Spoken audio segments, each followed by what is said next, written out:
back. It's hard to believe that we're coming up on 5 years of the anniversary date of the George Floyd death that really rocked this country to the core. Honored to have with us today Maryam Henein. She is the author of Operation George Floyd.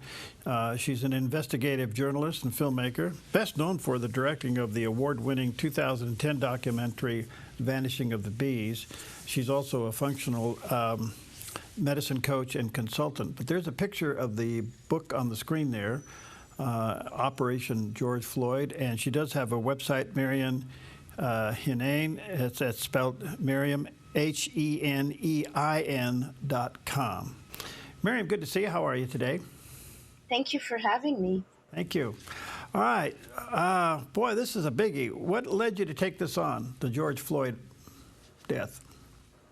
I believe that I was chosen to record this for the future. We're witnessing truth in the Ministry of Truth rewriting our history.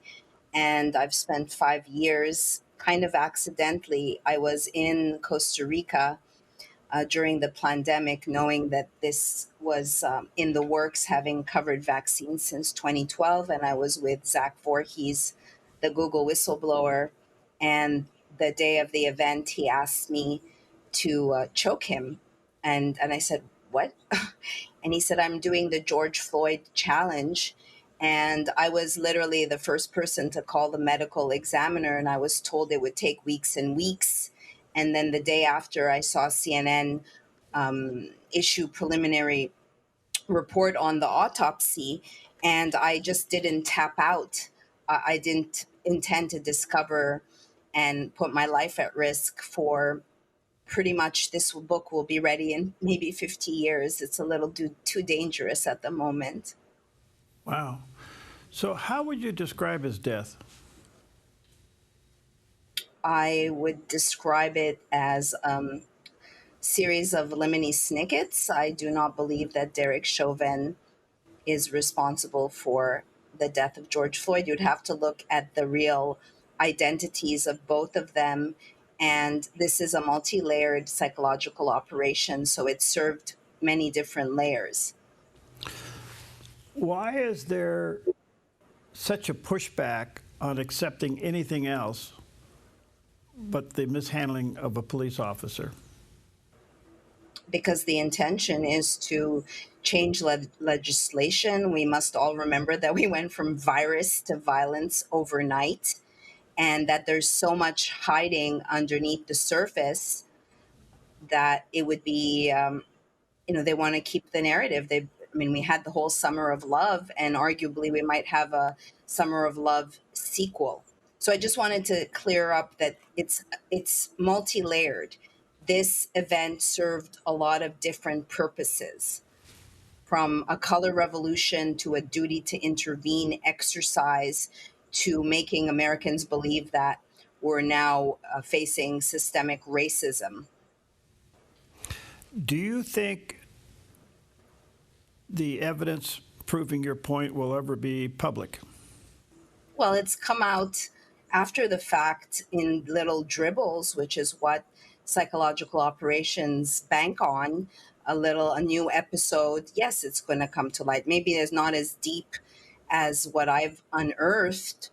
That might never come to light unless someone actually reads the book. It's a colossal book, and it took 5 years. There's no amount of money that could ever do service for what I've risked as a censored journalist for the beats that I have covered, which includes vaccines and transhumanism and George Floyd.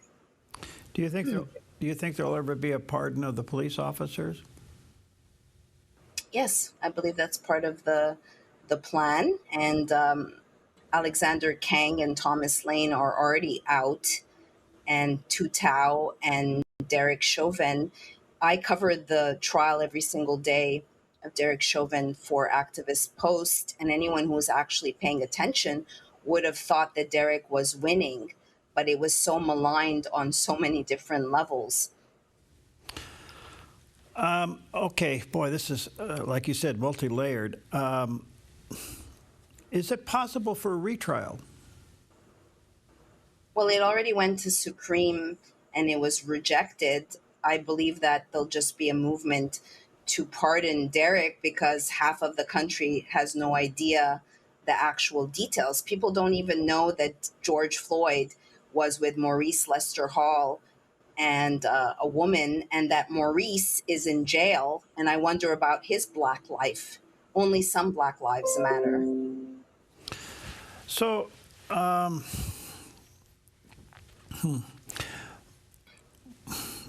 just trying to figure out how this got off track so fast. I mean, was it, and I don't mean this to be disrespectful or political, but it seemed like that it was the ideal crime to prove another point. What do you mean by that? Well, look at the fallout from the George Floyd death. Look what it caused in America. I mean, That was part of the plan.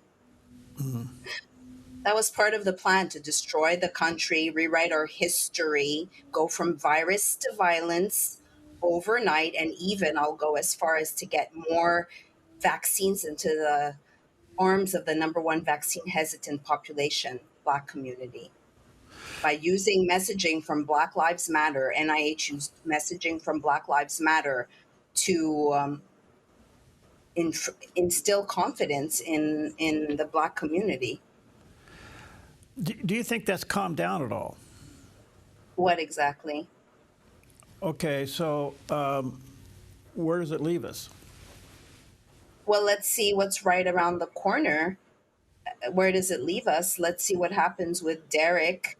And I will say to you and your audience, does anyone still know the story behind Derek Chauvin's shanking? Why is Maryam Henein, that's me, the B lady, the only one that's speaking to the FBI informant gone rogue and Mexican cartel leader? Because journalism in this country is dead. I'm arguably one of the best journalists in this entire nation, and I've been censored. I've lost Venmo, Vimeo, PayPal, GoFundMe, Instacart, Amazon. I've been smeared on television. The government has come after me. That's how dangerous the truth is today. Okay, but there's a change now in that. In fact, over the weekend, Kash Patel announced that the FBI will be going through a season of unbelievable transparency and openness and unveiling these types of things that you're talking about. Does that give you hope? Yes, this is next 4 years is a golden age, and there'll be little disclosures here and there, and people have an opportunity to know the truth, 100% truth, and nothing but the truth. However, as far as this book goes, I still think there's it's a little bit too dangerous if someone actually reads ties to Podesta, hush money, money laundering, and so forth, and there's only X amount in circulation. Why is that? This could easily be a bestseller. Even though it's huge and I don't know who reads anymore, there are people who actually prize the truth. So, what do you want people to take from this book? They can understand how false flags and psychological operations work. It's kind of outlining a blueprint, and that the emphasis on believing your eyes is a optical illusion by the media. So they can learn how much is left on the cutting room floor. And it's also for the future. It's a record because we have witnessed many events where the truth is being rewritten and we are gaslit as a people. Have you seen, post George Floyd, have you seen other incidences that kind of track the same thing that you tracked with George Floyd? There's a lot of different, I'm not going to go into specifics because I've pretty much resigned as a journalist. I've reached the glass ceiling. I used to be in the mainstream. I did direct the number one movie in this country. And so it's a blueprint. So by reading this, you could see how the characteristics have been applied on other events that are there to manipulate the masses and divide the people. Okay. All right. So where can they get the book?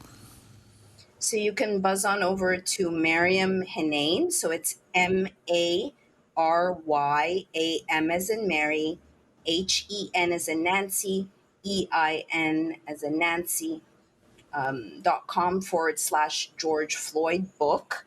And this is also the documentary. I did buy all the footage from the United States government, and this is also being suppressed. It's an hour long. So this looks at the events from 7:30 to 9:30, and my book looks at all the other characters and looks at the event from a very deep perspective. Okay. Maryam, thank you for your time again. Maryam, Henein.com. That's the website where you can get the book and the information that she's sharing with us. Thank you for your time. We appreciate it. Thank you so much. You bet.